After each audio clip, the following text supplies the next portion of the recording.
자, 그럼 본격적으로 심포지엄을 진행하도록 하겠습니다. 첫 번째 기조 강연자에 대한 소개는 전영일 통계개발원장님께서 해주시겠습니다. 네, 반갑습니다. 통계개발원의 전영일 원장입니다. 오늘 첫 번째 기조 강연을 해주실 제리 라이더 교수님은 미국 듀크 대학 통계과학 분야에 계십니다. 하버드 대학에서 통계학을 오래전에 공부를 했고 그 이후에 여러 그 국가기관 또는 그 대학에서 가르치다가 현재는 그 듀크 대학에서 이 특별히 데이터의 연계, 다양한 분야의 그 빅데이터, 행정데이터 그런 그 연계 분야하고요. 두 번째는 이런 그 개인 정보를 보호하는 여러 가지 종류의 그런 그 방법론에 대한 그 깊이 있는 연구를 오랫동안 해오셨습니다.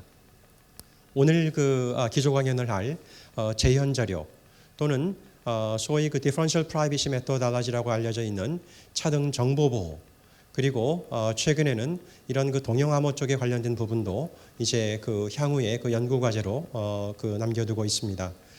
그 동안에 이미 이런 분야들을 중심으로 해서 미국의 그 이 할리몬에 여러 가지 그 국가적인 연구 과제들을 진행을 하셨고 또 이 정책적인 그런 어떤 그 필요성이 있는 부분들과 또 사회과학의 그 연구 분야들을 위한 이런 그 활용성이 자유롭게 될 수 있도록 그런 그 노력들을 많이 하셨습니다. 가장 그 최근에는 미국 그 센서스 뷰로, 미국의 그 대표적인 그 통계청이라고 할 수 있습니다. 바로 그 통계청에서 이 차등 정보 보호를 활용해서 미국의 2020년 인구 총조사를 대외적으로 더 많이 공개를 하고 개인의 정보를 보호하는 바로 그 정보보호 방법론의 연구진에서 가장 핵심적인 역할을 한 그런 학자이기도 합니다. 따라서 현장과 또 대학에서 아주 가까운 관계성을 가지고 작업을 하시면서 오늘 특별히 이 providing access to confidential research data라는 이 재현 자료와 좀 아주 가깝게 이 중심된 내용들을 가지고 기조 강연을 해주시겠습니다. 여러분들의 환영을 바랍니다. 중간중간에 얼마든지 좋은 그런 그 질문들이 있으시면 질문을 해주시면 바로 기조 강연 이후에 질의응답을 하는 시간들을 자연스럽게 있도록 하겠습니다. 네, Jerry, please. Hello, I'm Jerry Ryder from the Department of Statistical Science at Duke University. I'd like to thank the organizers for inviting me to present in the symposium. I'm going to be talking today about a framework and a vision that statistical agencies and other data stewards can use to provide access to confidential research data. This is work that has been supported by the National Science Foundation, the National Institutes of Health, the Alfred Sloan Foundation, the Census Bureau, although I should say that all the views expressed in this talk are mine and not necessarily those of the funding agencies. Let me begin by making what perhaps may not be a controversial statement, but I think is an important one to make, which is that I believe record level data on individuals, are enormously beneficial for society and something we should be striving to release. Why do I say that might be controversial? Well, these days there's a lot of pressure on statistical agencies and other data stewards not to release data. And that pressure is coming primarily from concerns over data privacy. But if we can make data available to the public, there are great benefits. One, it facilitates research and policymaking. A researcher, policymaker, is going to be able to do a lot richer analyses with data sets that they have on their laptop, for example. Two, it trains students at the skills of data analysis. We want to have a generation of data scientists that can analyze our data and make better policy and better research, they need to train on actual record level data. 3, it enables development of methods. That's particularly important for those of us who work on methods. We need real or realistic data. And 4th, it helps citizens understand their communities. Now, as I mentioned, all of these goals are under some pressure because agencies need to protect data subjects' privacy and confidentiality. And of course, this is a long-standing problem, and statistical agencies do many things to data in attempts to protect the data confidentiality. Things like data swapping or adding noise or suppression. Typically, these actions are taken with low intensity. Just swap a tiny fraction of data or add noise only to a few individuals or suppress only a few items. And of course, the goal there is not to degrade the quality of the data very much. But these days, with all the information out there, low intensity perturbations of the data, as done typically, I would argue are not sufficiently protective. It may be very possible for someone with lots of external information and lots of computing power to link records from the release data to external files. And so what do we do? Well, my own personal favorite approach is what's now called synthetic data. Okay, this was an idea proposed by Don Rubin in 1993, and the gist of it is to fit statistical models that describe the main relationships in the data and then simulate new records for public release using those models. Right? So that should create data that are relatively low disclosure risk because that record is not Jerry Ryder. It's a simulated record. So it really makes no sense for someone to link that simulated record to an external file. It also has the potential to preserve associations. For example, we're not doing swapping, which destroys the correlations between the swapped and the unswapped variables. We can keep tails. We're not going to do top coding that would get rid of that tail distribution. We can do estimation at smaller geographic levels. So we don't have to aggregate geographies to very high amounts. So there's a lot of potential here if we can generate high quality synthetic data. In fact, this idea is catching on. So the US Census Bureau has released several synthetic data sets. The Synthetic Longitudinal Business Database, which I'll talk about a little bit more.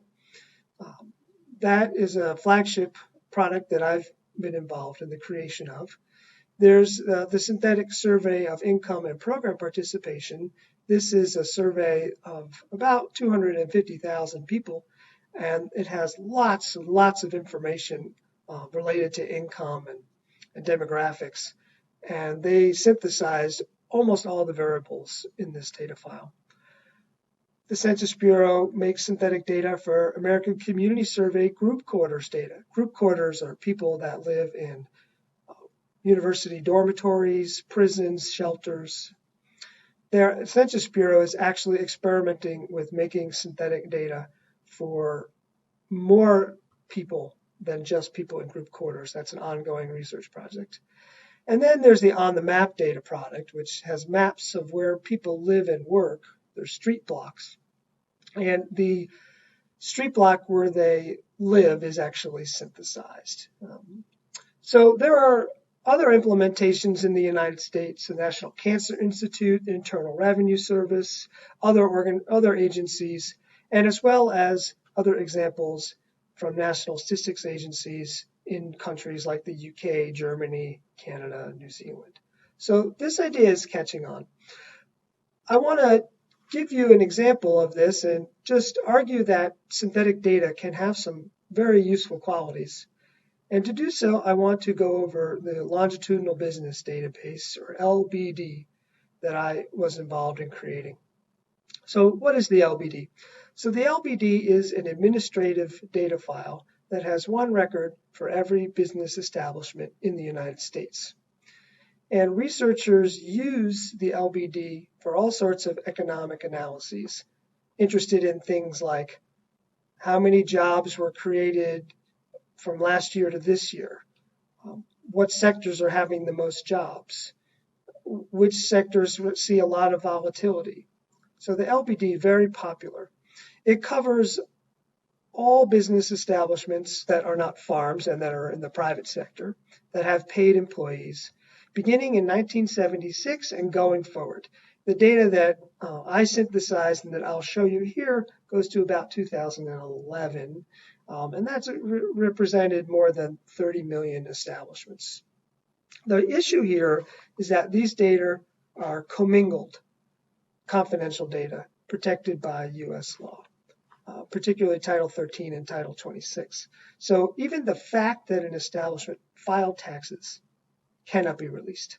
So the only way the Census Bureau could make a data set for others, for the public, is to make a synthetic data set.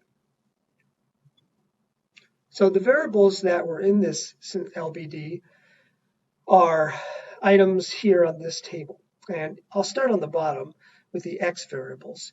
You can see the state that the establishment was in and the NAICS, the classification code. What industry is it in?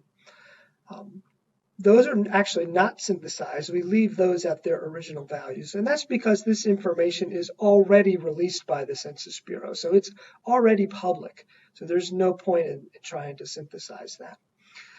But we do create synthetic data for lots of other variables, including what year the establishment came into existence, what year it went out of existence, if it did, whether the establishment is active or not, is it part of a firm or not, and what's the number of employees in a particular year, and what's its payroll in a particular year. And we keep the longitudinal structure here. So we're synthesizing 1 year, looking back at previous years and trying to keep the patterns, keep the trends over the years.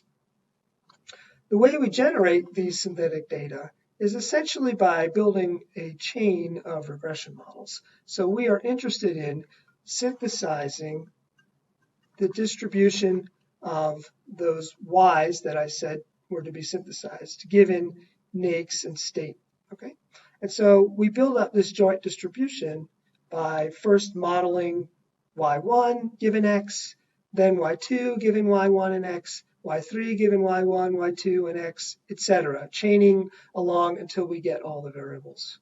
Okay? And in order to make sure we have efficient computation, as well as to recognize that relationships can differ for different NAICS groups, different industry groups, we create sort of by groups, if you will. We do the synthesis separately for each industry classification group. And that allows us to use parallel processing, which makes things much, much faster.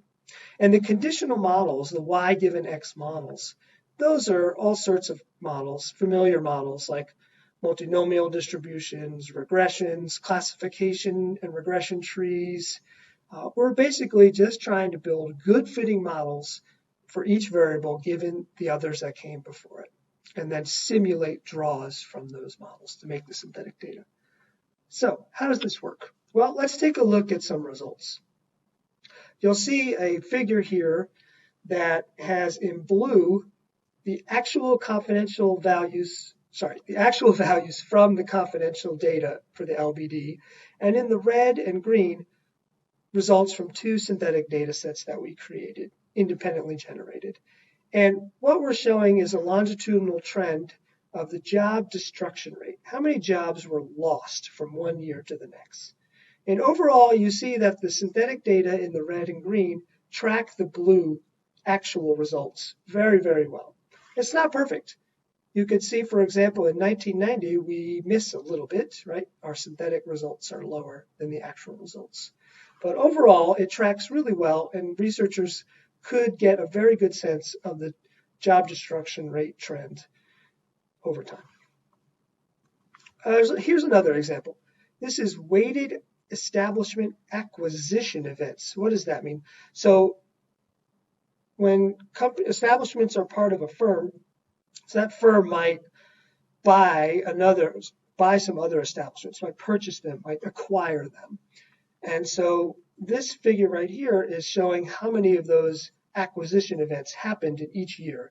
And it's weighted by the number of employees that were involved. So it's a complicated statistic for sure. Nothing at all what we set out to preserve. We synthesized number of employees, whether it's part of a firm, etc. So this is a real test for a synthesizer. And you can see that it does remarkably well, capturing the big spike in 1982, capturing the smaller spikes in 1992, etc. So this is pretty high quality synthetic data. Users would be able to see a lot. Again, it's not perfect. We're too low in 1992 by a little bit. So there are inaccuracies, but overall, I think it's quite useful. Let's do one more. Weighted establishment divestiture events. So acquisitions are purchasing a company, divestitures are selling off a company. Okay? And again, you could see that the synthetic data are mimicking the overall trends, capturing the spikes and the low points. But the gaps here are a bit bigger than what we saw for acquisition events. In particular, look at 1991. We think there's about a 3% divestiture events, and in the truth, it was more like 5%. Okay? And this just underscores that synthetic data are not perfect. They're not going to be perfect. In fact, synthetic data only inherit features baked into the synthesis models. Whatever you put in that synthesis model is what you're going to get out for the synthetic data. The quality of your analysis results based on the synthetic data is fully dependent on the quality of the synthesis models. If you specify a normal distribution for a variable, but the variable actually has long tails, well, guess what? You're going to miss those tails. If you don't include an association between two variables in your synthesis model, well, the analysis will also, of the synthetic data, will also show no association between those variables. So it's really important to work hard at specifying synthesis models, try out lots of things. What we did with the LBD there, those graphs that you saw, those were actually created by Census Bureau domain experts.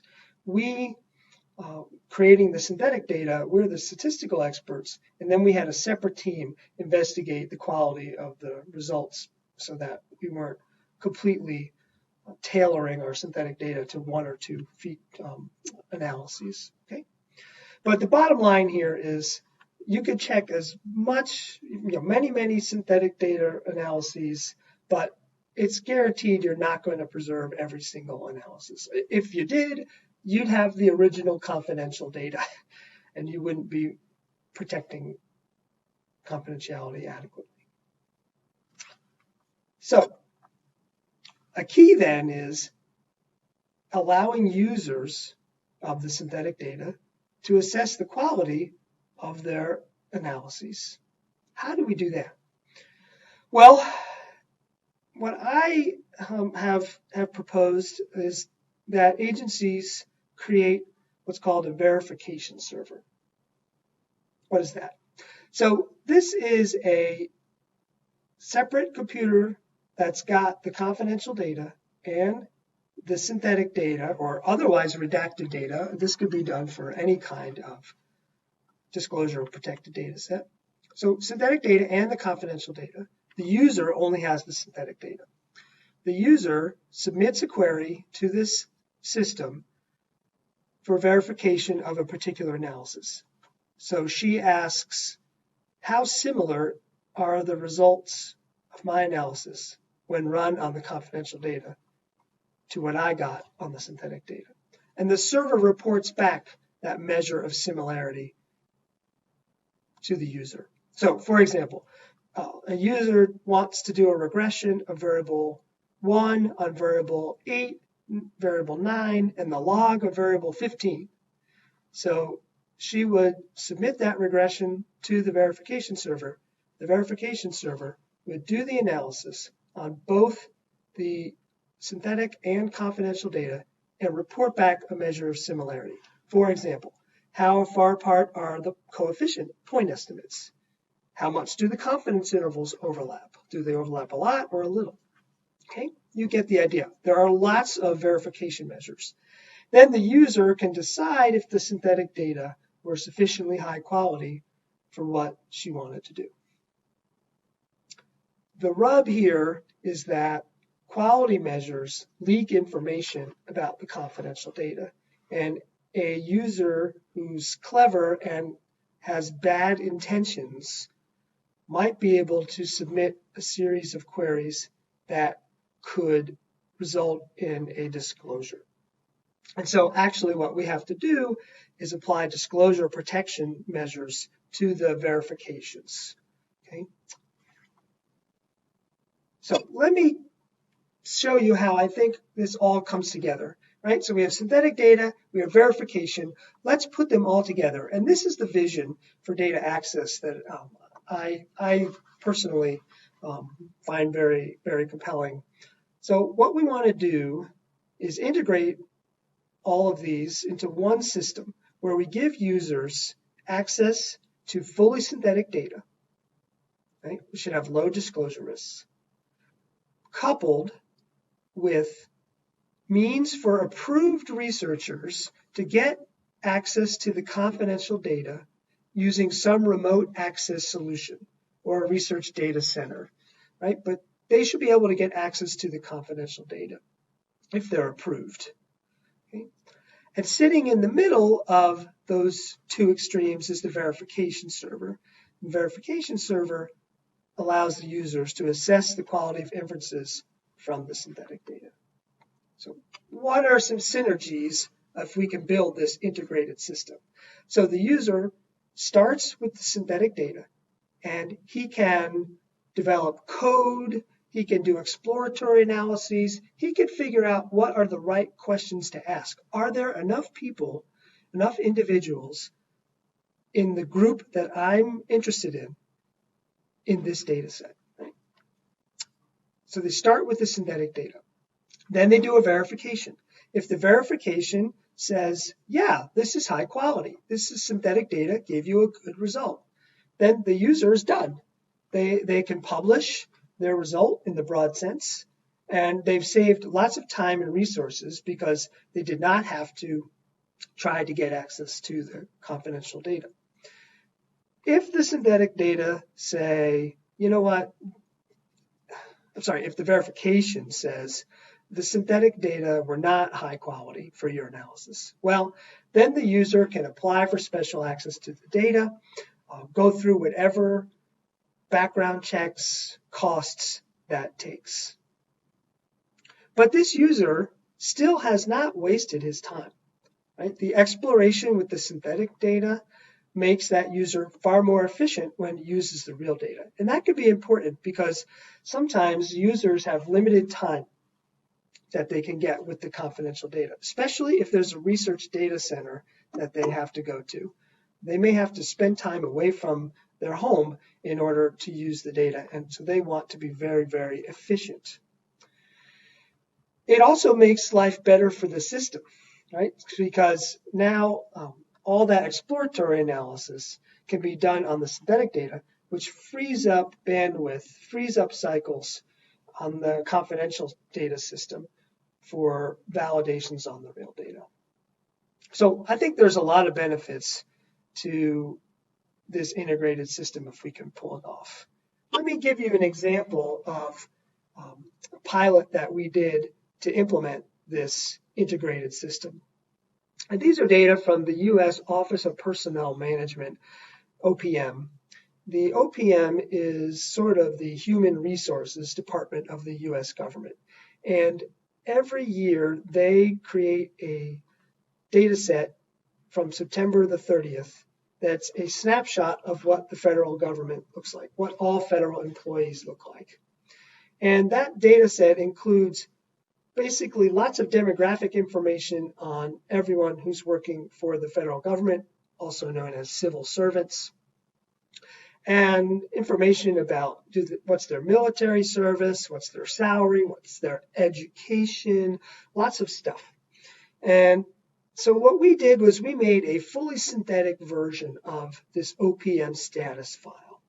including longitudinal work histories of these federal employees stretching from 1988 to 2011. We simulated their careers, where did they start, where did they move to over their whole, that 23-year history, what's their salary, etc. I should say up front that these data have not been released. That's a long story. The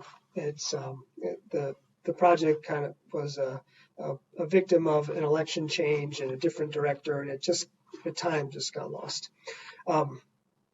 Nonetheless, we've created all of this infrastructure. Let me illustrate how this synthesis plus verification works with a regression. So this is we are going to do a regression of log pay on demographics, including race. So this has about 28 million rows in this regression. Okay, that's longitudinally about 3.5 million employees spread longitudinally over these years. Okay, and we're going to do this regression by gender, by male and female. So here's what the results are from the synthetic data. So these are just main coefficients of interest. For the males, you can see, for example, that all of these dummy variables, and this is American Indian, Alaska Native, that's AIAN, Asian, Black, Hispanic, all of those dummy variables are negative. The baseline category is white, suggesting from the synthetic data that all the races were making less than the white race for men. And for women, it's similar story, although for Black women, interestingly, the synthetic data suggests that it was slightly positive. These numbers in parentheses are t-statistics. So for the Black women, that t-statistic is only 0.3, so not statistically significant. The others, quite strongly significant. But the question is, should we trust these synthetic data results? Let's do a verification. So the verification measure that we came up with here is the following. So the user defines a threshold that represents a result of practical significance. So we talked to our legal friends, and they said that if a beta is less than minus 0.01, that's a big deal. And so we can ask questions like, is the true coefficient for Asian male B less than minus 0.01? Where a true coefficient, I mean the coefficient from the confidential data. Right? So that's a question. Or you can modify this slightly to ask, is the true B within some tolerance of the synthetic estimate? In other words, is it within some range of minus 0.208 for Black men? Is it between minus 0.03 and minus 0.01 or something like that? Okay. So that's the goal. And what we're going to do is design a verification algorithm that returns essentially a differentially private answer to these questions. And we're using differential privacy here to release this verification measure. And the goal is going to be to provide an estimate of the probability that B is less than minus 0.01.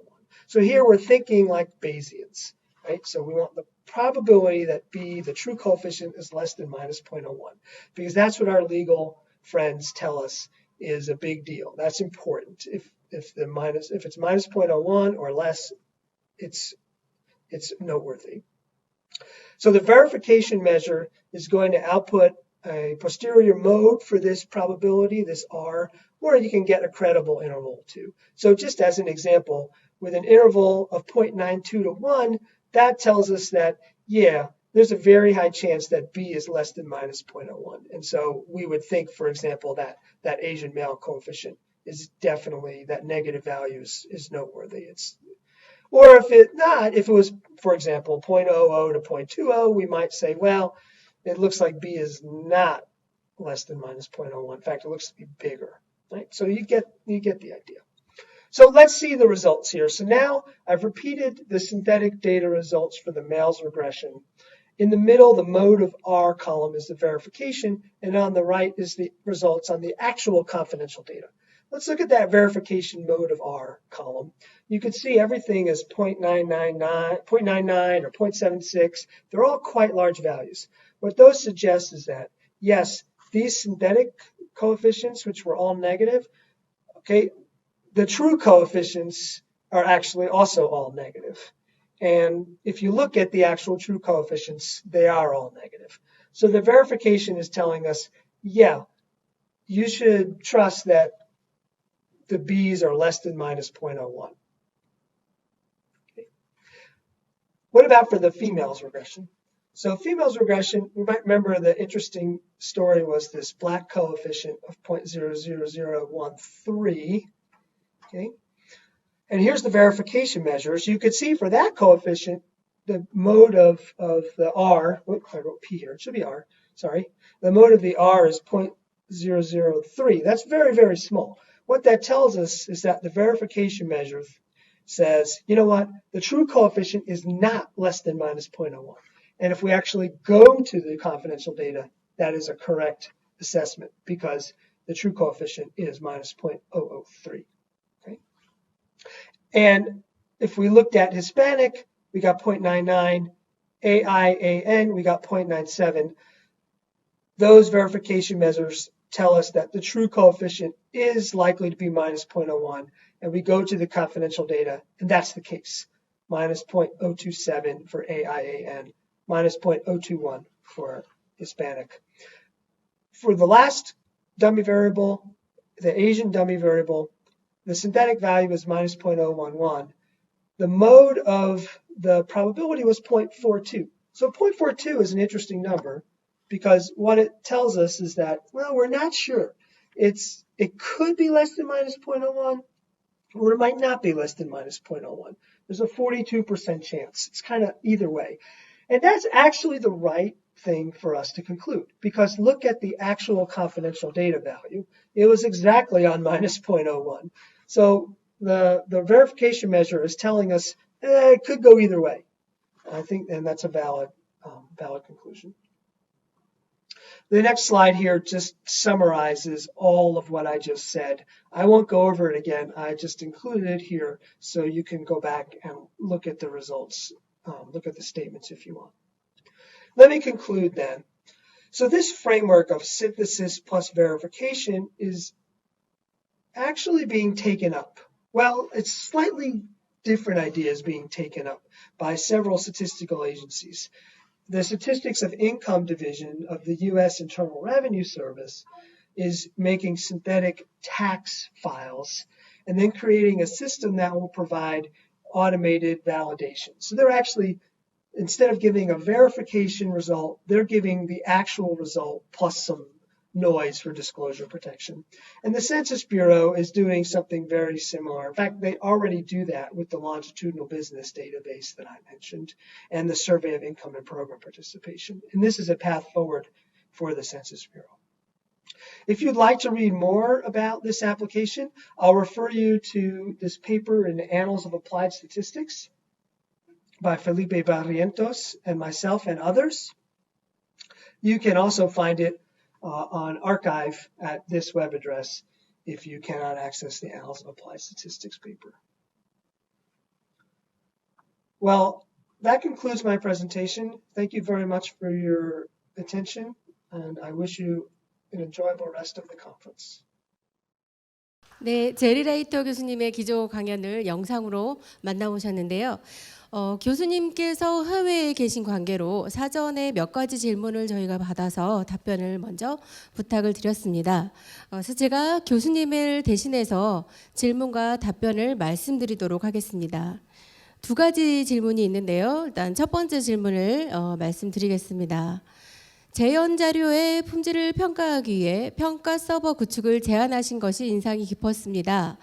사용자가 생성된 재현 자료를 가지고 분석하는 경우 평가 서버를 통해 결과의 유사도를 알려주신다고 하셨는데 LBD 재현 자료를 생성하는 과정에서 재현 자료를 확정할 때에는 어떠한 평가 측도를 사용하셨는지 궁금합니다. 라고 질문을 드렸습니다. 여러분이 보시는 화면에는 교수님의 답변이 영어로 보일 텐데요. 제가 그것을 간략하게 한글로 요약해서 설명을 드릴게요. 재현 자료를 생성할 때에는 다양한 추정치의 품질을 평가합니다. 예를 들면 모든 변수의 평균, 2원 또는 3원 확률, 연속 변수 간의 상관관계, 저희 전문가들이 제시했던 회귀 변수 개수, 회귀 모델 개수, 기본 끝과 같은 주요 변수의 분포 형태 등을 봅니다. 저희의 목표는 수치들이 대부분 추정치에서 크게 벗어나지 않게 하는 것입니다. 모든 분석의 정확도를 아주 높게 하는 것은 실질적으로 불가능하기 때문에 재현 자료는 그 부분은 감안하고 봐야 합니다라고 답변을 주셨습니다. 네, 그리고 두 번째 질문을 드리겠습니다. 발표 자료에서 전통적인 방법으로 미국 센서스국의 다양한 자료를 재현 자료로 시뮬레이션 하셔서 생성하고 비교 평가한 결과에 대해서 잘 들었습니다. 최근에는 머신러닝 기법이나 차등 정보보호 이론을 적용한 재현 자료 생성에도 많은 연구가 진행 중인데요. 이러한 연구에 대한 방향성이나 조언이 있으시다면 부탁드립니다 라고 질문을 드렸고요. 교수님의 답변은 우리는 재현 자료 생성을 위해서 분류 및 회귀 트리인 카트를 사용합니다. 이러한 초기 머신러닝 기술이 랜덤 포레스트 서포트 백신 머신 부스텐과 거의 비슷하거나 더 나은 것으로 확인을 했습니다. 딥러닝을 활용한 재현 자료 생성 연구도 있습니다. 제가 직접 시도해 본 것은 아니지만 훈련 데이터가 많은 경우에는 방법이 될 수 있다고 생각합니다. 그리고 차등 정보 보호는 아직 발전 단계에 있는 개념입니다. 여러 정부 조사에서 더 공통적으로 나타나는 특징들, 예를 들면 많은 양의 연속형과 범주형의 혼합된 변수, 그리고 조사의 가중치, 결집값, 내검, 다양한 데이터의 활용 범위를 처리하는 차등 정보보호 알고리즘이 있는지는 정확히 모르겠습니다. 하지만 연구가 진행 중에 있고 이 분야 기술이 발전할 것이라고 기대하고 있습니다. 정부 데이터베이스에 대한 차등 정보 보호에 대한 내용은 저의 2018년 Annual Review of Statistics and its Application을 참고하시기 바랍니다라고 답변을 주셨습니다. 네, 이상으로 제리 라이터 교수님의 기조 강연에 대한 질의응답을 소개해드렸습니다. 국가통계방법론 심포지엄은 유튜브 채널을 통해 현재 생중계되고 있는데요. 유튜브 실시간 채팅창을 통해서 발표자에게 질문을 하실 수 있으니 많은 참여를 부탁드립니다. 이어서 두 번째 기조 강연자 역시 통계개발원장님께서 소개해 주시겠습니다. 네, 오늘 첫 번째 기조 강연 제리 라이더 교수님의 아주 영어로 설명을 해도 천천히 설명을 하시기 때문에 아마 국내에 여러 지금 온라인으로 보시는 분들도 이해를 잘 하시라고 믿습니다. 듀크 대학에서도 제리 라이더 교수님은 아주 강의를 잘하는 그런 교수님으로 또 탁월한 연구를 하는 그런 분으로 이제 이 여러 가지 좋은 평가를 받아서 학자로서 연구자로서 좋은 그런 귀감이 되고 있는 분입니다.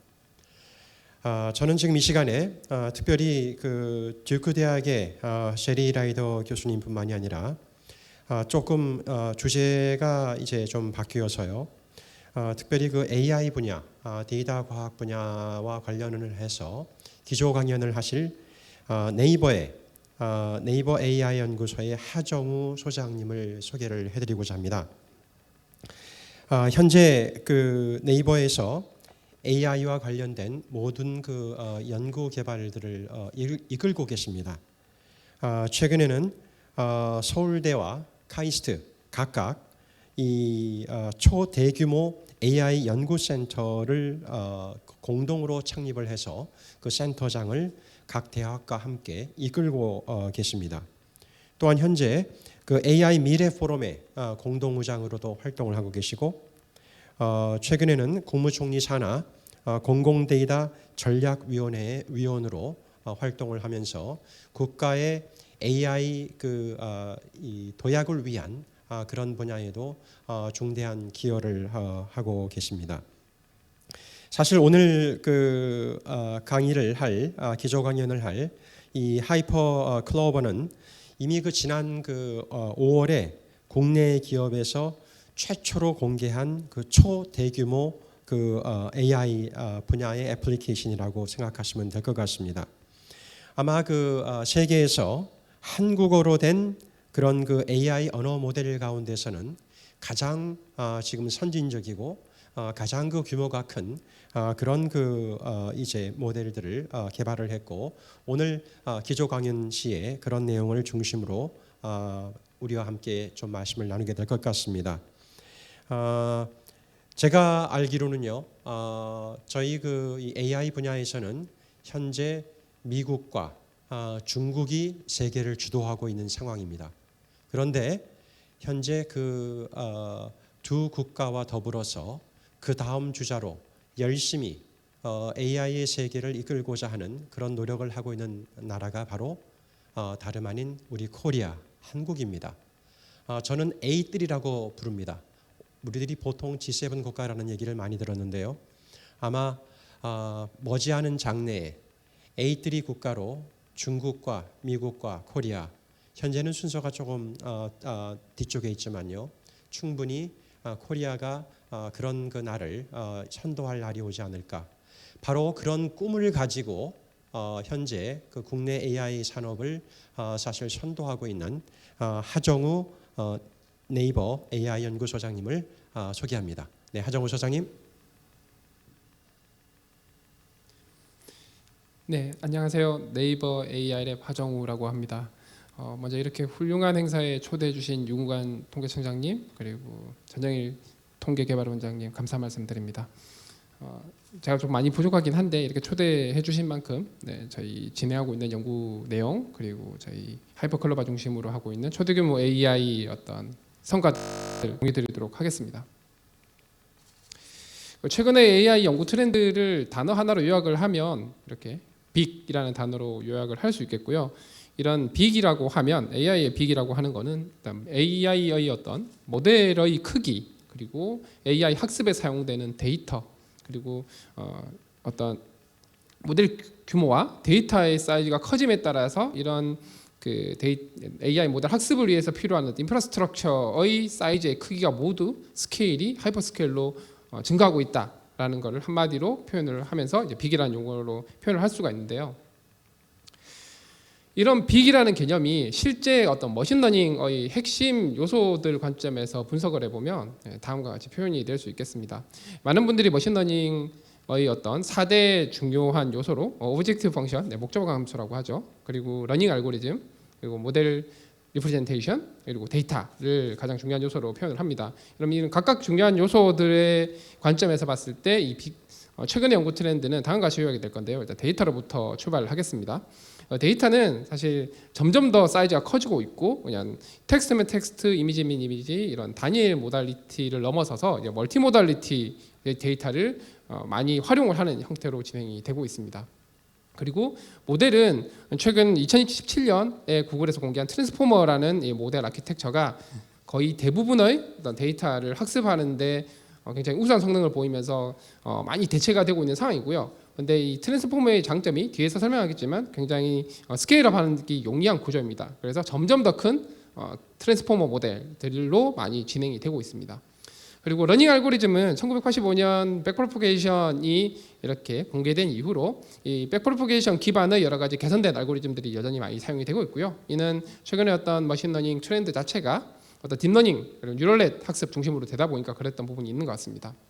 다만 이 백프로포게이션 알고리즘을 개선을 하는 방향 자체가 굉장히 많은 데이터를 효과적으로 학습할 수 있는 최적화 기법 중심으로 이렇게 개선이 되어 가고 있고요. 마지막으로 오브젝티브 펑션은 데이터 사이즈가 커짐에 따라서 어노테이션 비용 혹은 시간이 굉장히 많이 들어가게 됩니다. 소위 말하는 슈퍼바이즈드 러닝으로 진행을 하기에는 어려움이 많은데, 이런 부분들을 해소하기 위해서 사람이 어노테이션을 하지 않아도 학습을 할 수 있는 셀프 슈퍼바이즈드 러닝을 가능케 하는 형태의 오브젝티브 펑션을 정의를 해서 학습이 진행이 되고 있습니다. 네, 이제 데이터 사이즈와 모델 관련해서 조금 더 구체적으로 도메인별로 좀 설명을 드리겠습니다.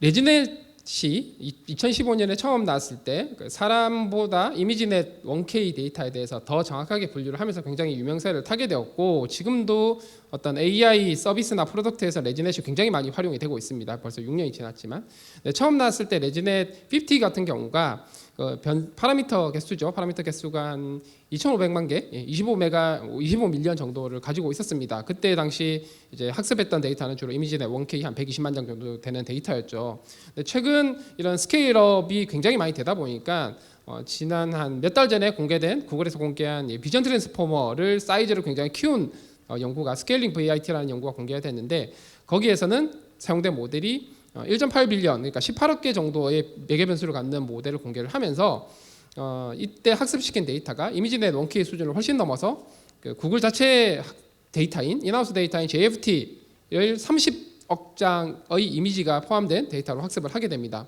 사실 그 전만 해도 한 2, 3년 전은 JFT 300 밀리언 데이터를 사용을 했었죠. 3억 장 데이터를 썼었는데 그것조차도 부족하다고 해서 10배나 더 확대를 한 규모의 데이터를 학습에 사용을 하고 있습니다. 이게 이미지 인식 쪽의 연구 방향이고요. 텍스트 쪽은 이거보다 훨씬 더 극적이라고 볼 수 있겠습니다. 트랜스포머가 2017년에 나오고 그 이듬해 이제 벌트라는 트랜스포머를 훨씬 확장한 프리트레인드 모델이 나오게 되죠. 2018년 10월에 공개가 됐는데, 이때 모델 크기가 베이스 기준으로 하면은 약 120밀리언 정도 됩니다. 한 1억 2천만 개 정도 변수 크기고, 이때 학습한 데이터는 인터넷에 있는 위키피디아나 북코퍼스를 활용을 했다고 합니다. 근데 현재 기준으로 보면은 작년 GPT-3 공개가 됐을 때 사용한 데이터는 인터넷에서 굉장히 많은 텍스트 데이터를 크롤을 해서 커먼 크롤이라는 시스템을 이용을 해서 데이터를 굉장히 많이 꼬아 모아서 학습을 했고요. 규모 자체가 기존에 이용했던 위키피디아나 북코퍼스와 비교되지 않을 정도로 엄청나게 많은 데이터를 학습을 하게 됩니다. 그렇게 학습을 했어야 했던 이유는 역시 모델 크기에 있다고 보시면 될 것 같고요. 모델의 크기가 무려 175빌리언이나 됩니다. 1750억 개의 변수를 매개 변수를 갖게 되는 거죠. 그 이후 이제 전 세계의 많은 글로벌 테크 기업들이 이와 유사한 혹은 이보다 더 큰 어떤 초대규모 AI를 만들기 위해서 노력을 많이 했고요. 저희도 마찬가지입니다. 그럼 도대체 라지 스케일 모델의 어떤 효과나 효용성이 어떻게 이렇게 뛰어난가 관점에서 보면은 아무래도 NLP 쪽에서 버트를 좀 봐야 될 것 같은데요. 2018년 버트가 처음 공개됐을 때 NLP 연구하시는 분들이 굉장히 많은 충격에 쌓였습니다. 기존의 어떤 연구들을 보면은 여기 테이블에 보시다시피 개별 어떤 데이터 태스크들에 대해서 이 태스크를 스페시픽하게 잘하는 모델들을 만들기 위해서 정말 노력을 많이 했었는데, 벌트가 나오고 나서 이 벌트를 프리트레이닝한 모델을 가지고 저기 해당하는 개별 태스크에 대해서 아주 조금만의 노력으로 파인 튜닝을 했더니 기존의 태스크 스페시픽한 모델들의 성능들을 모두 아웃퍼포밍 해버리는 결과를 내게 됩니다. 그렇게 되면서 이제 NLP 연구자들은 이제 앞으로 우리는 어떤 연구를 해야 되나 하는 굉장히 패닉에 빠졌었고요. 제 주위에 있는 거의 대부분의 NLP 연구자들이 그걸 했습니다만, 지나고 보니 결국 이 프리트레이닝을 어떻게 잘할 것인가, 잘 활용할 것인가, 이 프리트레이닝 안에서 어떤 일이 일어나는가 하는 새로운 연구 분야가 또 생기기도 했습니다. 최근은 이제 프리트레이닝과 파인 튜닝이라는 것 자체가 하나의 연구 패러다임이 되었죠. 이는 음성인식에서도 마찬가지입니다. 이미지나 텍스트에 비해서는 조금 페이스가 늦은 감이 없지 않지만, 작년 유립스에서 웨이브2백 2.0이라고 하는 연구가 페이스북에서 공개를 했죠. 여기서도 마찬가지, 기존 같은 경우는 이제 리브리 스피치라고 하는 좀 널리 사용되는 음성인식 학습용 데이터가 있는데 한 1000시간 정도 되는 데이터를 활용했던 거에 비해서 여기서는 6만 시간 정도 되는 음성 데이터를 이용해서 프리트레이닝을 하고요. 이걸 가지고 음성과 텍스트가 함께 페어로 주어지는 데이터 딱 10분만 가지고 파인 튜닝을 합니다. 그렇게 했더니 기존의 1000시간 이상 학습시킨 모델들보다 훨씬 더 좋은 성능을 보이더라라는 게 연구가 나오게 되죠.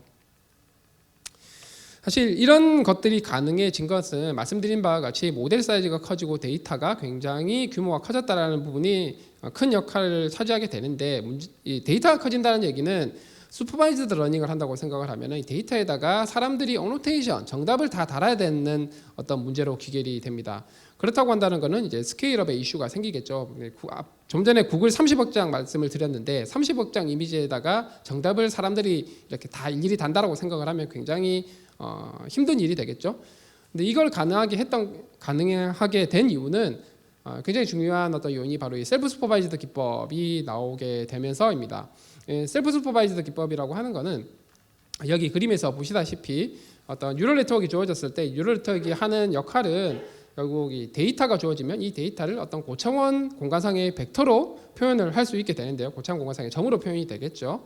그러면 이 점들이 그 데이터의 어떤 시멘틱이 비슷한 시멘틱끼리는 고차원 공간상에서 가깝도록 학습이 되게 하고, 그리고 시멘틱이 다른 저기 보면 이제 개와 고양이는 그나마 좀 비슷하니까 조금 더 가깝고 자동차랑 개는 훨씬 더 멀고 이렇게 되도록 학습하는 거를 그라운드 트루스 레이블, 그러니까 사람의 휴먼 어노테이션 없이도 학습이 가능토록 하는 방법이라고 보시면 되겠습니다. 그럼 실제로 이게 어떻게 가능하냐라고 보면은 기본적으로 예전에 슈퍼바이즈드 형태로 학습을 할 때는 개가 주어지게 되면 저렇게 첫 번째와 같이 사람이 정답이라고 개라고 이렇게 답을 달아주고 학습을 했었죠. 그러다가 이제 좀 사실 셀프 슈퍼바이즈드 자체는 역사가 좀 있는 편입니다. 그래서 이 사람이 어노테이션을 달지 말고, 그렇다고 한다면 예를 들어서 이미지를 이렇게 회전을 시킵니다. 임의의 각도로 회전을 시킨 다음에 AI 모델에게 회전한 각도를 맞추도록 하게 된다면, 회전하는 각도야 사람이 노력할 필요도 없이 랜덤하게 마구 만들어낼 수 있으니까 이게 어떤 스스로 정답을 만들어서 학습을 할 수가 있게 되죠. 근데 이렇게 학습을 해도 학습이 되더라라는 걸 확인을 할 수가 있었고요. 이렇게 최근의 어떤 뛰어난 셀프 슈퍼바이즈드 성능이 나오게 된 것은 셀프 슈퍼바이즈드 러닝하는 방법 자체가 굉장히 정교해지고 효과가 좋은 모델들이 나오면서 가능했던 거고요. 그 중에 가장 널리 쓰이는 방법 중에 하나가 이 컨트라스티브 셀프 슈퍼바이즈드 러닝이라고 하는 방법입니다. 컨트라스티브 러닝 자체는 그 매트릭 러닝이라고 해서 평가지표 러닝을 혹은 이렇게 어떤 가설 공간을 학습하는 방법에서 꽤 오랫동안 쓰이고 있었는데, 이것이 셀프 슈퍼바이즈드 기법과 합해지면서 굉장히 뛰어난 어떤 성과들을 보이게 되는데요. 실제 셀프 슈퍼바이즈드 러닝에서 컨트라스티브 러닝을 하는 방법은 아래쪽 그림과 같습니다.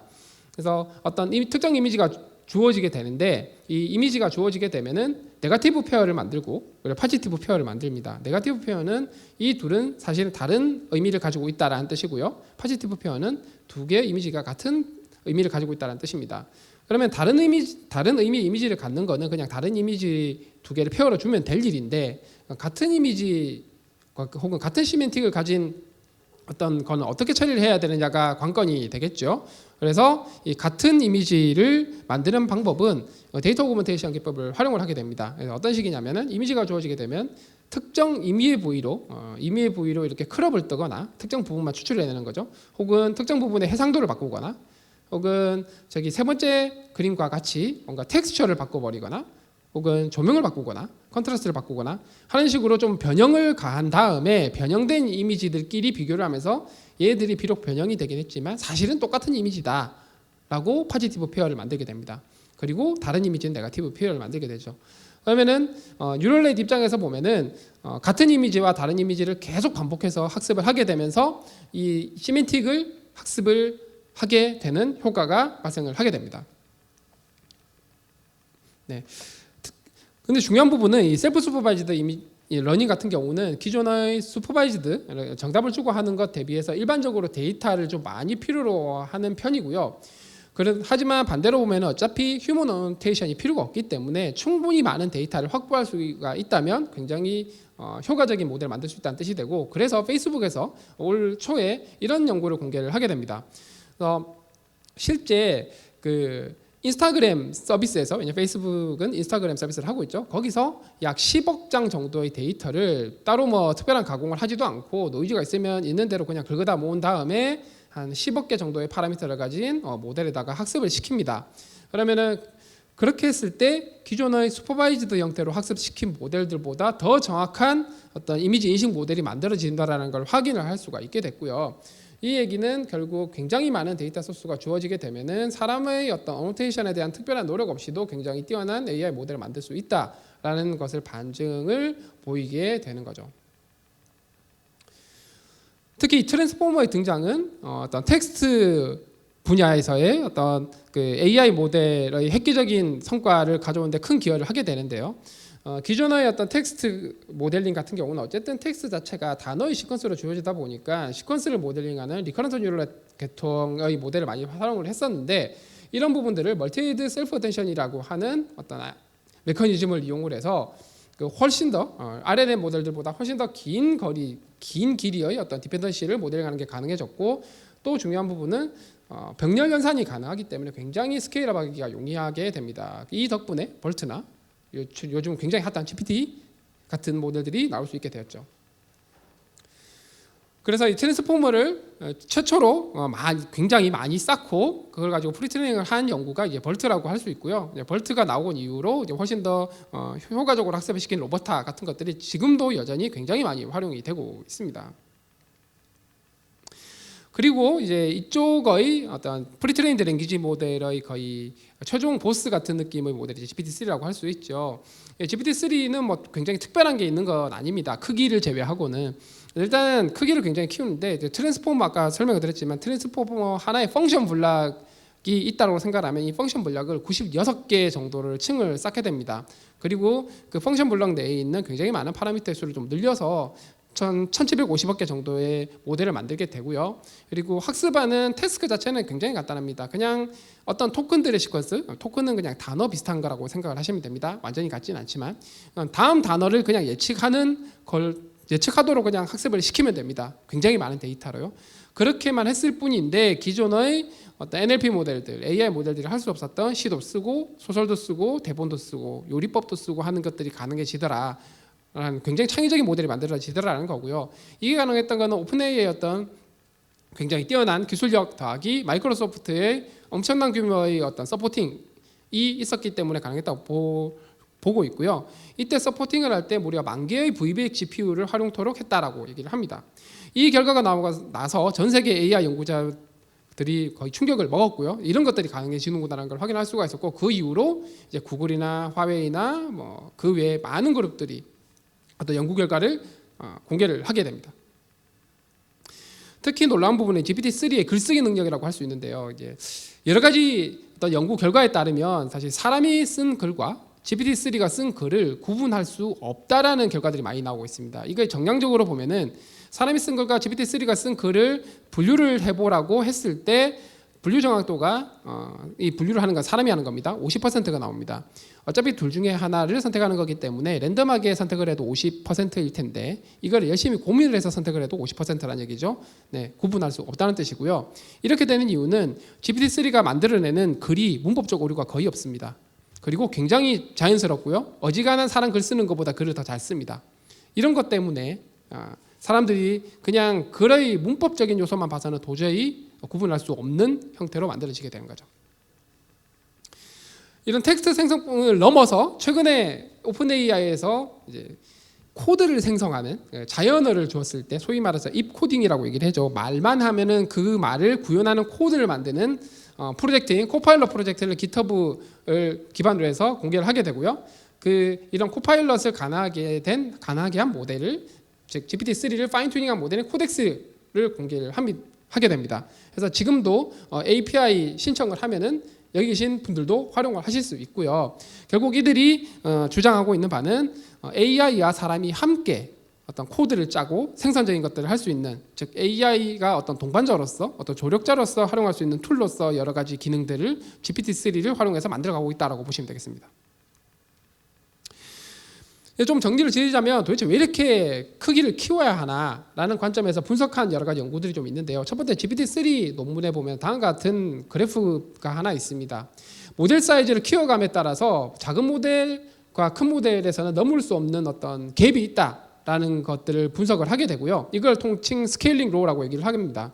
왼쪽 그래프에서 어두운 색이 작은 모델, 그리고 밝은 색이 큰 모델이라고 생각을 하면 결국 학습이 진행되어 감에 따라서 왼쪽 그래프 축에 있는 이 에러 값이 줄어들다가 어느 정도에서 수렴을 하게 되는데, 모델이 커져야 지속적으로 저 에러 값이 계속 감소하는 걸 확인하실 수가 있고요. 이것은 모델의 크기가 커져야 할 때만 가능하다는 걸 확인할 수가 있습니다.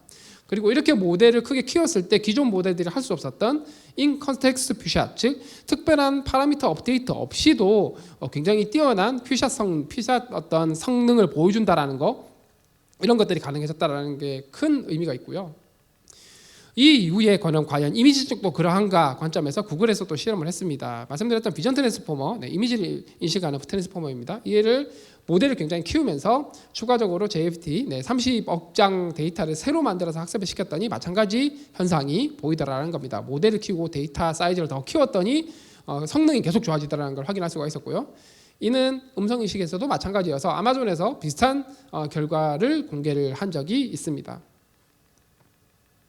이렇게 그 사이즈가 커져 이런 초대규모 형태의 어떤 AI 연구 방향 혹은 트렌드 관점에서 그럼 우리는 어떻게 해야 하는가에 대해서 고민을 되게 많이 했었고요. 그 관점에서 저희의 노력들 몇 가지 소개해드리려고자 합니다.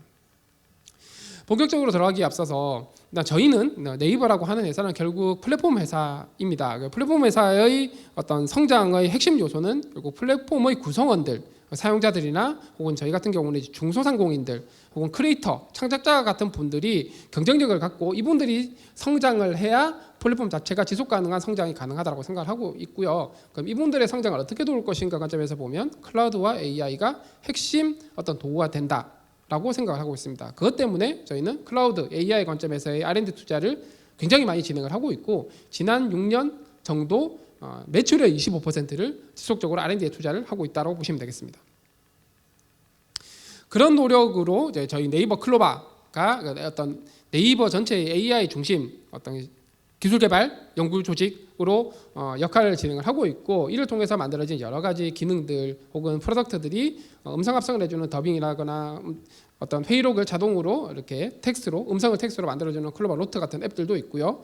그 외에 OCR이라거나 혹은 전화를 대신 받아주는 어떤 AI 같은 것들도 있습니다. 그 외에 여러 가지 스피커들도 많이 만들었고 저기 보시는 클로바 램프 같은 경우는 세계 최초의 책을 대신 읽어주는 램프가 되죠.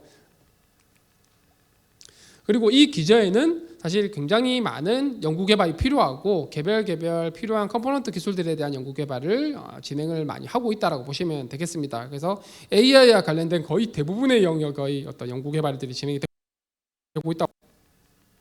AI 연구 개발 역량은 여러 가지 평가 지표를 활용을 할 수가 있습니다. 근데 그 중에 한 가지 방법이 어떤 아카데믹한 탑티어 컨퍼런스의 퍼블리케이션 레코드들을 좀 활용할 수가 있고 실제로 많이 활용되는 방법이긴 한데요. 저희도 2017년에 처음 설립했을 때는 이런 논문 발표 건수가 그렇게 많지는 않았습니다만 해가 거듭됨에 따라 저희가 R&D 투자를 계속 하다 보니 성과가 계속 좋아지게 되었고요. 작년 같은 경우는 한 43건 정도 글로벌 탑티어 AI 컨퍼런스에서 발표를 정규 논문으로 발표를 했고요. 올해 같은 경우는 오늘 유립스 머신러닝 쪽에서 탑 컨퍼런스죠. 세계 최고 컨퍼런스인데 유립스에서 노티피케이션이 나와서 이걸 합해서 63개의 논문을 발표를 하게 됩니다. 이 수치는 국내 기업 중에서는 비교할 수 있는 기업이 없고요. 거의 어지간한 대학 연구 그룹과 거의 비슷한 수준이다라고 보시면 될 것 같습니다. 중요한 부분은 이게 논문에서 그치는 게 아니라 이런 것들이 굉장히 많이 올해 같은 경우는 거의 40% 정도의 어떤 탑티어 컨퍼런스 논문들이 실제로 서비스에 직간접적으로 활용되고 있다는 부분이고요. 이런 연구가 사람들을 혹은 사용자들에게 가치를 만들어내고 있다는 부분이 중요한 부분이 되겠습니다. 여러 가지 저희가 만든 것들이 이제 클로바 노트 이런 앱이 있고요. 실제로 저는 줌 회의할 때 클로바 노트를 연동을 해서 회의를 하면 저렇게 텍스트로 다 떨어뜨려 주기 때문에 회의의 어떤 생산성이 굉장히 높아지고 이제 따로 누군가가 회의록을 작성하지 않아도 되는 이런 이점이 있고요. 그 외에 클로바 더빙 같은 경우는 코로나 언택트 교육 시대에 선생님들이 자료를 만들 때 계속 이렇게 말로 하면은 목이 아프고 하니까 음성 합성 API를 제공을 함으로써 굉장히 수월하게 어떤 그 수업에 활용할 수 있도록 도와드리고 있습니다. 그리고 이제 AI 기술이라는 게 비즈니스에도 도움을 주지만 사실 ESG 관점에서 보면 사회공헌도 할 수 있는데요. 저희가 만든 전화를 대신 걸어주고 받아주는 AI를 이용해서 능동감시자들, 코로나 능동감시자들의 상태를 파악하는 어떤 AI를 만들어서 성남시와 함께 처음으로 출발했고 지금 굉장히 많은 지자체에서 활용을 하고 있습니다.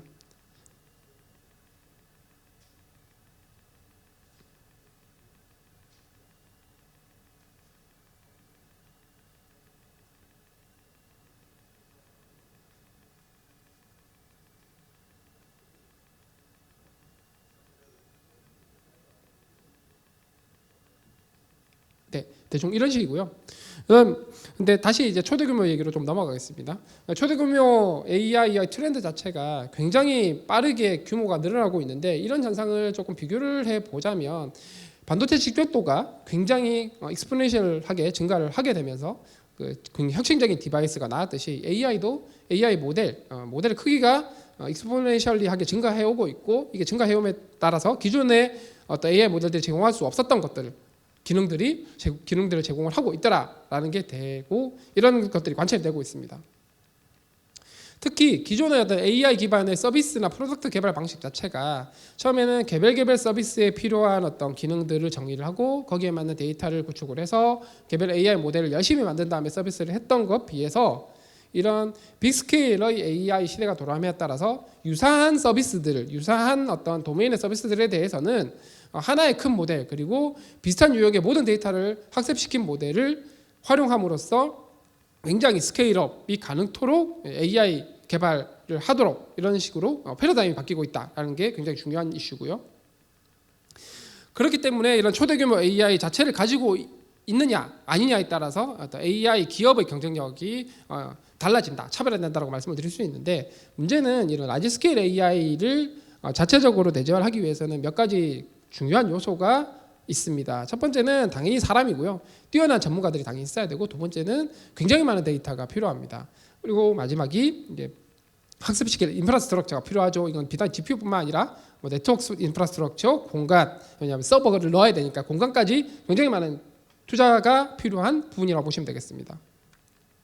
그래서 저희 같은 경우는 이제 하이퍼스케일 AI, 즉 하이퍼 클로바를 만들기 위해서 첫 번째 데이터로부터 구축을 했고요. 저희가 보유하고 있는 굉장히 많은 한국어 데이터들을 이용해서 5,600억 토큰의 데이터 코퍼스를 구축을 하게 됩니다. 이는 GPT-3가 학습한 한국어 데이터, GPT-3가 사실 한국어 비중이 0.016% 정도 됩니다. 사실 거의 없다고 보시면 될 것 같고요. 이것 대비 6,500배 이상의 데이터를 쓰게 되고 기존 저희가 가지고 있던 프리트레인드 벌트 구조의 어떤 모델이 있는데 그것 대비해서도 3,000배 이상의 데이터를 학습을 하는데 실제로 좀 이해하기 쉽게 데이터 규모를 엄청나게 많은 데이터를 넣었죠. 그리고 말씀드린 바와 같이 인프라스트럭처를 위해서 저희가 그 엔비디아의 슈퍼팟이라고 하는 초대규모 GPU 슈퍼컴퓨터를 직접 도입을 해서 설치를 해서 활용을 하고 있습니다. 이를 통해서 작년 10월부터 출발을 해서 작년 12월, 올 5월까지 꾸준히 대규모 이 사이즈를 늘려가는 모델을 계속 만들어 왔고요. 현재 204빌리언 모델을 검증을 진행을 하고 있고 저는 39빌리언, 82빌리언 모델들은 이미 서비스에 활용을 하고 있다고 보시면 되겠습니다. 특히 이런 모델들을 어떤 엔지니어 혹은 AI 연구자들 중심으로 사용을 하게 하는 게 아니라 말씀드린 바와 같이 초대규모 AI, 특히 하이퍼클로바 같은 거는 굉장히 뛰어난 생성 능력을 가지고 있기 때문에 UI, UX, HCI 관점에서 굉장히 편리한 기능들을 함께 넣음으로써 머신러닝이나 AI, 프로그래밍에 친숙하지 않은 분들도 쉽게 사용할 수 있도록 저희가 하이퍼클로바 스튜디오라고 하는 것들을 만들었습니다. 그래서 내부적으로 실제로 기획자분들, 엔지니어가 아닌 기획자분들도 활용을 하고 있고요. 이런 식으로 몇 가지 예제만 하이퍼클로바에게 보여주게 되면 거기에 해당하는 동일한 데이터들을 막 만들어내고 혹은 동일한 어떤 서비스도 만들어낼 수 있는 것들을 확인하실 수가 있습니다. 그리고 이렇게 만들어진 AI 애플리케이션들은 저희 라인과 네이버의 어떤 전체 AI 서비스 에코시스템에 아주 쉽게 적용을 하거나 배포를 할 수가 있고요. 특히 몇 가지 예를 들어드리자면 저희가 네이버 쇼핑에서는 기획전이라고 하는 어떤 서비스가 있습니다. 이 기획전은 특정 아이템이 있을 때 이 아이템의 약간 특별한 이벤트 행사를 하는 겁니다. 어떤 이벤트든 마찬가지듯이 이제 제목, 타이틀을 잘 정하는 게 굉장히 중요한데 기존에는 기획자분들이 제목, 타이틀을 다 정했었습니다만 이거를 특정 상품들의 아이템에 대한 해시태그가 주어지게 되면 해시태그를 보고 기획전의 타이틀을 하이퍼클로바가 만들어주게 됩니다. 예를 들어서 저기는 예설 간절기 자켓 혹은 간절기 점퍼라고 하는 해시태그가 있는 상품이 주어지게 되면 타이틀이 아직 바람이 차다 왓네스 봄 자켓 이런 제목을 만들어주게 되는 거죠. 하이퍼클로바가 실제로 만들어준 거고요. 저기에서 왓네스는 완전 내 스타일의 약자입니다.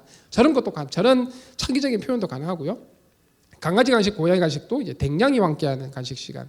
네, 보통 강아지가 댕댕이라고 하는데 이런 것들도 창의적으로 표현을 하는 거죠. 디자이너들이 봤을 때 하이퍼클로바가 만들어낸 제목들을 쓸 수 있을까 없을까 기준으로 판단을 하면 99%는 바로 서비스의 제목으로 쓸 수 있겠다라고 할 정도로 뛰어난 생성 결과 창의성을 보여줍니다. 뿐만 아니라 하이퍼클로바 자체가 생성 모델이다 보니까 데이터를 만들어내는 것도 굉장히 뛰어난 성능을 보이게 되는데 특히 챗봇 만드시는 분들은 더 느끼시겠지만 이 챗봇의 데이터를 만들어내는 게 녹록치가 않습니다. 시나리오도 고려해야 되고 여러 가지 굉장히 품이 많이 드는 일인데 하이퍼클로바는 초기 시드 데이터 몇 개를 만든 다음에 이것을 보여주면은 거기에 적합한 데이터를 굉장히 빠르게 많이 만들어줍니다. 이를 통해서 어떤 대나 시나리오 구축하는 어떤 생산성을 10배 이상 증가시킬 수 있는 걸 확인할 수가 있죠. 그 외에 번역도 기존의 어떤 번역기와는 전혀 다른 감성 번역이라고 하는 것들도 가능하다는 걸 확인할 수가 있었습니다. 물론 이런 초대규모 AI 혹은 하이퍼클로바가 모든 것을 다 할 수 있느냐, 전혀 어떤 문제가 없느냐, 그렇지 않고요. 아직까지 개선될 포인트가 많이 있습니다. 일단 기본적으로 기억력이 굉장히 짧은 편이고 그 외에 팩트가 아닌 걸 굉장히 팩트처럼 얘기를 잘합니다. 왜냐하면 문법적으로 전혀 틀린 게 없기 때문에 이런 할루시네이션 같은 것들 이슈가 있고요. 그리고 외부 공격의 취약성이라든가 데이터에 있는 바이어스들이 좀 더 도드라지게 표현되는 것들 이런 것들이 있습니다. 그리고 현재는 텍스트 중심으로 되어 있는데 이런 멀티모달리티, 이미지나 오디오나 이런 식으로 좀 더 확장을 해서 훨씬 더 강력한 모델을 만들려는 방향으로 진행이 돼야 되는데 이렇게 풀어야 될 숙제가 많은 상황이죠.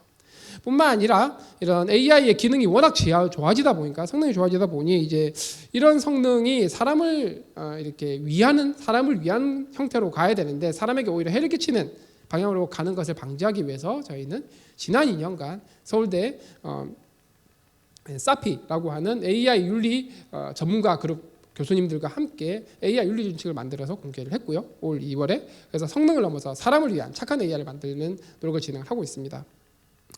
앞서 말씀드린 여러 가지 리미테이션이 존재하는 상황에서 결국 뭐 구글이나 페이스북 같은 큰 회사들은 뭐 그렇다고 치더라도 이제 저희 회사만 해도 데이터나 인프라스트럭처는 어느 정도 확보를 할 수 있는데 계속 뉴스가 나오고 있죠. AI 인재 굉장히 많이 부족하다 이런 얘기가 나오고 있는데 결국 사람이 여전히 많이 부족한 상황이고요. 국내에서 아무리 좋은 상황이라고 하더라도 저희 회사가 가장 낫다고 하더라도 이제 학교 같은 경우는 그 반대입니다. 굉장히 훌륭하고 뛰어난 연구자분들이 많은 것에 비해서 데이터나 인프라가 점점 더 중요해지는 초대규모 AI 연구 시대에 이런 부분들이 좀 부족함이 있죠.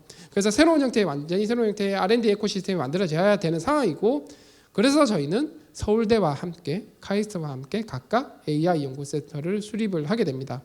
기존의 산학과정과는 전혀 달리 저희 회사의 연구자들이 학교에 겸임 교수로 들어가서 학생들을 가르치고 공동 지도를 하게 되고요. 수업도 만들게 됩니다.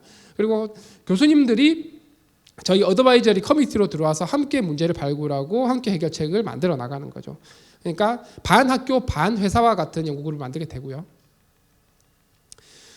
이런 것들을 국내 대학뿐만 아니라 이제 해외 글로벌 R&D 연구 네트워크를 만들어서 굉장히 해외 유수의 기업들과 함께 이런 기존의 어떤 리미테이션들을 해결해 나가는 협업을 진행을 하고 있다고 보시면 되겠습니다. 또 하나가 이런 얘기가 있죠. 측정할 수 없으면 계산할 수 없다. 네, 한국어 연구에 있어서 가장 큰 문제점의 하나가 평가할 만한 제대로 설계된 데이터셋, 벤치마크 데이터셋이 없었습니다. 이런 부분에 대해서 굉장히 고민을 많이 하고 있었는데 이를 위해서 국내에 있는 업스테이지를 포함한 여러 가지 스타트업들 그리고 카카오나 저희 이렇게 포함해서 국내 최초로 자연어 이해 대규모 한국어 자연어 이해 벤치마크 데이터셋을 만들어서 공개를 했습니다. 총 8가지의 NLU 태스크들이 굉장히 잘 정리된 형태의 데이터로 공개를 했고 무엇보다도 라이센스 이슈가 전혀 없습니다. 다행히 한국경제신문 같은 경우는 언론사임에도 불구하고 뉴스 자체의 어떤 것들을 자유롭게 활용할 수 있도록 제공을 해주는 등 굉장히 의미 있는 데이터셋이 만들어졌고 이런 것들이 리더보드도 운영하고 있고 그다음 허깅페이스 같은 데도 올라가 있어서 많은 분들이 활용해서 연구를 진행할 수 있도록 저희가 시스템을 만들었습니다. 좀 전 전 원장님께서 말씀을 하셨다시피 결국 현재는 미국, 중국이 저만치 앞서가고 있는 상황입니다. 근데 국가 경쟁력 관점에서 보면은 결국 AI라는 게 새로운 패러다임으로 나오고 있고 이제는 어떤 생활을 그리고 사람들이 살아가는 일상생활, 일하는 방식 자체를 완전히 바꿔가는 상황에서 AI 기술 어떤 경쟁력을 키우는 게 굉장히 중요한 상황이 되었고요. 그래서 저희 네이버 같은 경우는 이런 초대 규모 하이퍼 글로벌 중심으로 해서 어떤 대학교, AI 대학원, 연구소 혹은 그리고 저희 플랫폼의 구성원들, 스타트업들과 함께 새로운 형태의 AI 연구개발, 비즈니스 생태계를 구축을 하기 위한 여러 가지 노력들을 진행을 하고 있습니다. 저희 회사 혼자서 할 일은 아닌 것 같고요. 사실상 그렇게 해서 될 일도 아니라고 생각을 합니다. 그래서 생태계를 구축을 한 다음에 힘을 합해서 어떤 글로벌 AI 경쟁력을 강화를 해서 미국과 중국과 어깨를 나란히 할 수 있는 형태의 어떤 시스템 구축을 하기 위해서 여러 가지 노력을 진행을 하고 있고요. 그것이 어떤 우리나라 전체적인 어떤 AI 경쟁력, 국가 경쟁력으로 강화로 이어지지 않을까라고 생각을 하고 있습니다. 그래서 제가 준비한 내용은 여기까지고요. 저희가 공개했던 여러 가지 연구 내용들 혹은 논문들 같은 것들은 저희 그리고 소스코드, 논문의 소스코드 같은 것들은 저기 나와 있는 QR에 나와 있는 GitHub 소스코드 그리고 저희 페이스북 운영하고 있는 것들이 있고요. 그리고 실제로 거의 대부분이 아카이브에 올라가 있고 퍼블리케이션 리스트도 확인을 하실 수가 있습니다. 또한 어떤 궁금한 점이나 아무튼 제가 또 회사에서 나왔기 때문에 채용이 굉장히 중요합니다. 사람 뽑는 게 가장 중요하고요. 그래서 채용에 관심 있으신 분들은 저기 있는 메일 주소로 문의를 주시면 정말 감사하겠습니다. 네, 이 시간 설명 들어주셔서 감사합니다. 네, 유익한 강연을 해주신 하정우 소장님 감사합니다. 하정우 소장님 기조연설에 대한 질의응답 시간을 갖도록 하겠습니다. 일단 현장에서 질의가 들어왔는데요. 현장의 질의를 들어보도록 하겠습니다. 예, 하정우 소장님 저 명성에 걸맞게 명강의 아주 잘 인상 깊게 들었습니다. 감사합니다. AI라고 하는 이름이 가장 적절한 이름인지는 뭐 학교에서 많이 논의가 되는 것 같은데 저는 개인적으로 3빅이 더 직관적이지 않나 이런 생각을 하는데 뭐 이미 네이밍은 끝난 것 같습니다. 제가 생각하는 3빅이라는 게 데이터 사이즈가 어마어마하게 커지니까 모델 사이즈가 어마어마하게 커지고 데이터와 모델의 결합을 지원하려고 그러니까 컴퓨팅 파워가 어마어마하게 커지는 거죠. 그래서 세 가지 빅이 결합해서 GPT-3나 그 크로바나 이런 놀라운 일들을 하고 있는 것 같습니다. 몇 가지만 질문 드리겠습니다. 옛날에 보면 백과사전 달달 외우면 남들하고 대화할 때 굉장히 지적으로 보이는데 그게 과연 인텔리전트한 거냐 이런 질문. 그래서 지금 현재 몇천억 개의 데이터를 가지고 몇천억 개의 파라미터를 갖는 두 개의 픽이 합쳐져서 굉장히 지적으로 보이는 일들이 일어나는데 정말 인텔리전트한 거냐 이 문제 그거에 대해서 어떻게 생각하시는지 하고 두 번째는 한쪽 도메인에서 트레이닝된 모델을 가지고 다른 쪽 도메인으로 트랜스퍼 할 때 예를 들면 GPT-3나 이런 자연어 처리 모델의 경우에 좀 더 트랜스퍼가 잘 되는 두 개의 도메인이 있을 수 있고 조금 더 어려운 도메인이 있을 것 같은데 그거에 대해서 어떻게 생각하시는지 두 가지 질문 드리면서 다시 한번 감사 인사드립니다. 네, 감사합니다. 질문 두 가지를 주셨습니다. 첫 번째는 과연 인텔리전트한가 최근에 초거대 이런 랭귀지 모델 중심으로 한 것들이 두 번째는 트랜스퍼러블 관련 질문이셨고요.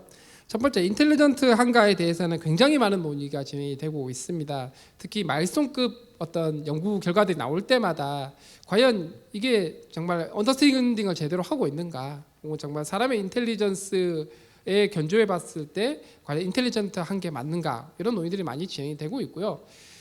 사실 뉴럴넷 모델이 이해를 제대로 하고 있다 혹은 정말 인텔리전트한가에 대해서는 저도 약간 회의적인 부분이 있습니다.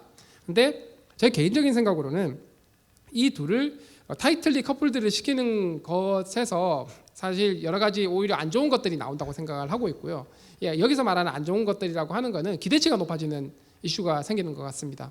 그래서 저는 아무래도 인더스트리 쪽에 있다 보니까 가급적이면 사람의 어떤 인텔리전스와 언더스탠딩의 영역과 AI가 문제 해결 능력, 뛰어난 문제 해결 능력을 갖는 것을 조금 분리를 시켜서 설명을 하고 있고요. 사실 사람의 어떤 이해 기작 혹은 인텔리전스의 기작 자체가 제대로 규명이 되어 있지 않은 상황이기 때문에 얼마만큼 유사하냐, 얼마만큼 닮았냐를 원하는 것도 굉장히 쉽지 않은 부분이고 하지만 이것 자체는 굉장히 중요한 어떤 학술적 연구 주제이기 때문에 이런 것들은 당연히 중장기적 관점에서 당연히 연구가 진행이 돼야 된다고 생각을 하고, 하지만 산업계 관점에서 봤을 때는 문제 해결력 관점에서 굉장히 많은 새로운 가치들을 만들어내고 있는 것도 사실이다 보니까 이 둘을 좀 분리시켜서 얼마만큼의 어떤 가치를 만들어내는가, 새로운 가치를 만들어내는가, 기존에 할 수 없었던 일들을 할 수 있도록 도와주는가, 이런 관점에서 좀 보고 있다라고 보시면 될 것 같습니다. 그래서 문제 해결이나 가치를 만드는 관점에서 보면은 이게 사람처럼 인텔리전트해야 한다라는 어떤 그런 내용과는 조금 분리시킬 수 있다고 생각을 하거든요. 결국은 AI는 궁극적으로는 도구이고 이 도구는 사람들에게 가치를 만들어줄 수 있도록 개발이 혹은 개선이 발전이 되면 된다라고 생각을 하는 관점에서 답변이 되는지 모르겠지만 그렇게 생각을 하고 있고요.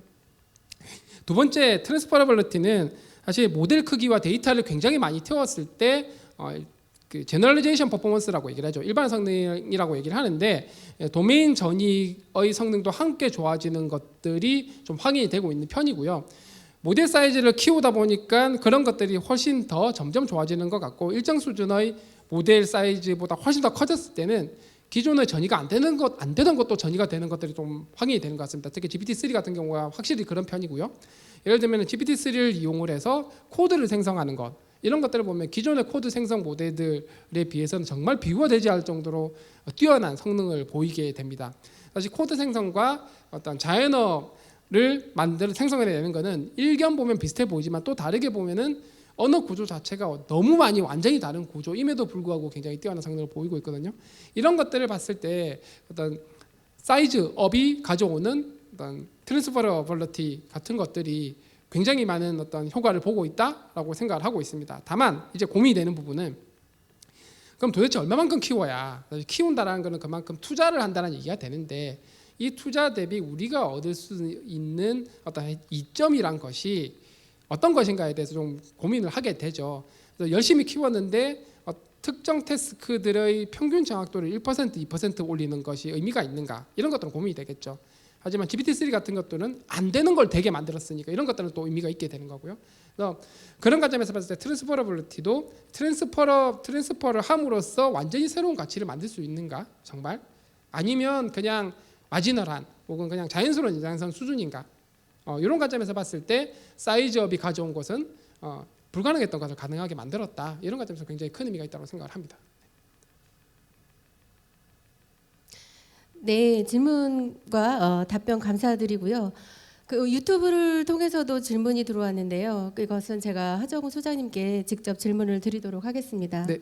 네, 버트와는 다르게 GPT-3는 오픈 AI에서 오픈 소스로 개방을 안 하는 것으로 알고 있는데요. 일반적인 NLP 태스크에서 많은 비용을 지불해서 사용할 만큼 버트보다 성능이 더 뛰어난지요?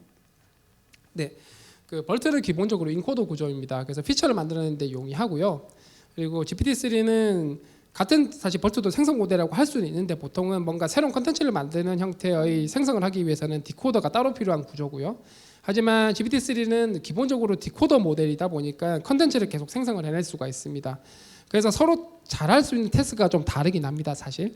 하지만 GPT-3가 나오면서 할 수 없었던 게 가능했던 게 아까 말씀드렸던 어떤 소설 수준의 글을 쓰고 그 쓴 글을 사람들이 전혀 구분을 할 수 없고, 이런 것들은 기존의 버트에서 전혀 제공할 수 없었던 것들이고요. 그럼 그 GPT-3가 나오기 전에 있었던 뭐 발트나 T5나 이런 모델들이 제공했던 어떤 성능들과 GPT-3가 제공할 수 있는 성능들, 기능들을 비교를 하면은 차원이 완전히 다릅니다. 그런 관점에서 이제 투자의 어떤 메리트이 있는가를 고민을 하게 되는데, 여러분 이런 것들이 모든 회사에서 이게 가치가 있느냐라고 물으면 그건 사실 물음표죠. 그런 기능들이 정말 필요한 회사들이 있고 아닌 회사들이 있을 텐데, 근데 저희 회사는 그런 기능들이 필요한 회사입니다. 저희 업의 본질이고 저희 플랫폼 기술의 혹은 서비스의 본질이기 때문에 저희는 투자를 해서 진행을 했다라고 보시면 될 것 같고요.